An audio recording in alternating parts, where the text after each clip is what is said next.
This is a piece of work done by Professor Leonard Berry. And firstly, he's talking about, he called this, it's in his book On Great Service, if you want to read it. He's talking about the nature of product marketing. And he, down the left-hand side there, he says there's some pre-production marketing, some market research. The idea, the new product idea, goes into production. And then there's post-production marketing. You create awareness of the new product. You try to get your customers to try it. You demonstrate its benefits. The salespeople will be obsessed with trying to understand the benefits of this product to the customers. And you build brand preference. And yes, the experience of the product, as people buy it over time, does become part of the mix. It does build up the preference, and there is word of mouth. But based on his research, Leonard Berry said that a service is an entirely different process. There is a little bit of pre-sales marketing. What service are we offering to the marketplace? How do we define and shape it?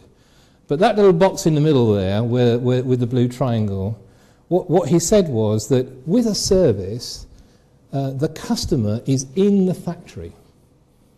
You can't create a service, store it in a warehouse, and order it at a later date. What happens is the service is consumed as it's bought. And as a result of that, word of mouth becomes very, very powerful.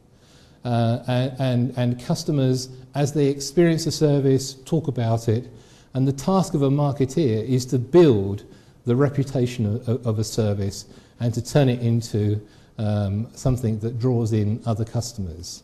To give you an example, there's a very famous hairdresser called Vidal Sassoon, and another called John Frieda, who's currently operating in London. Both those people started their business by getting celebrities to trial their new cuts and their new offering. And as those celebrities who were given the cut free of charge told others about it, that word of mouth increased the service experience, and people came back and back.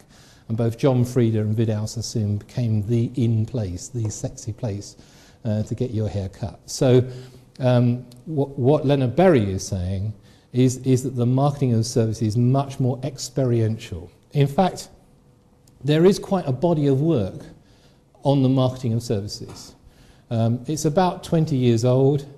I don't think it's too much of an exaggeration to say there are 3 academic schools of services marketing. There's a body largely in America who take a view, and I'll show you some of their thinking in a moment. There's a Nordic school with people like Christian Gronroos and Emmett Goverson who talk about everybody being in marketing.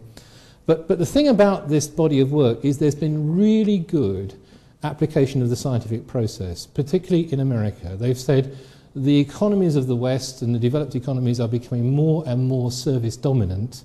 How should marketing respond to that? And the professors who are interested in this area have sponsored PhDs to extend knowledge into it. Let me show you, for example, one of the things they would say is that there are a number of differences between the marketing of a product and the marketing of a service. I won't go into all of these, but just take one, for example. So they would say that a service is intangible. You can't touch it, you can't feel it, you can't smell it, and as a result that gives all sorts of difficulties and differences in the way you market a service.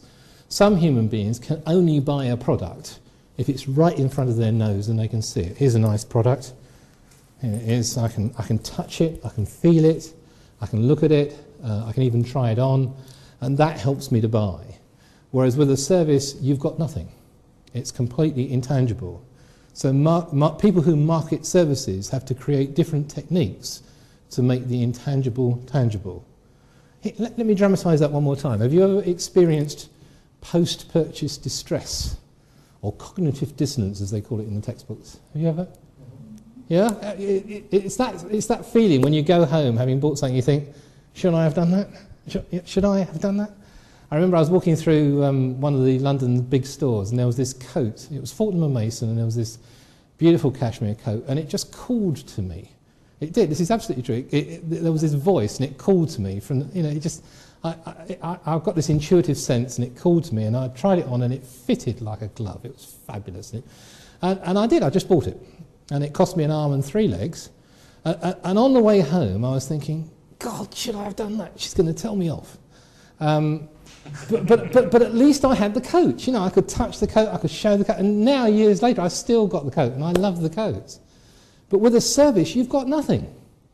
So if you're an accountant or a lawyer, or you're marketing a business-to-business service, you crack a deal with a customer, you walk out of the office, and they're immediately thinking, should I have done that? Have I blown my budget on something that's not going to work? Will my boss tell me off? Am I going to be politically embarrassed? Will they mess up? And so marketeers of services need to find little techniques to make that intangible service much more tangible and take away that fear. For example, I know people in the industry who will either leave or get delivered the very next day a beautifully prepared case study of a client in a similar situation who's very well known, who's done exactly the same thing. And it's funny, that little bit of thing you can touch is reassuring. Now, I don't get time to go through all of these, but there is a very real difference, and I hope you can see it, between the marketing of a consumer product in particular and the marketing of a service. So there is science behind what I'm talking about. And just to talk about something that marketeers are very familiar with, you'll know the marketing mix of the 4 Ps. You adjust the product, the price, the place, and to aim at a particular segment. What most service marketing academics would say is that if you're marketing a service, there are 3 other Ps. There are 7 Ps in the marketing mix. It's not just product, price, people, place. Product, price, promotion, and place. It's also the process through which your customer moves. It's also the people who are part of the service that's delivered, because often the service is the people, isn't it? You know, if you get a rude air hostess, that person represents the service. If you get a grumpy bank teller, that person is representing that service to you that day. So people are part of the mix. The difficult job that gives marketing people inside service businesses is they have to think about the behaviour, the motivation, the body language of the people who are serving their customers every single day. So it complicates marketing a lot more. And finally, the third P of this 7 is presence, creating a tangible presence for an intangible offer. So service marketing is substantially different. Yes, sir? You might get into this later, but my experience from a couple different angles is you many times invent a methodology, so then you have something to deliver, even though it's actually just a collection of services. But by branding it a methodology and maybe even trademarking the name, yes, then people can buy something tangible. Yes, I'll come on to that. Yes, that's absolutely true. That you create a package, a process, exactly, that helps to make it easier for the customers to digest. Yes.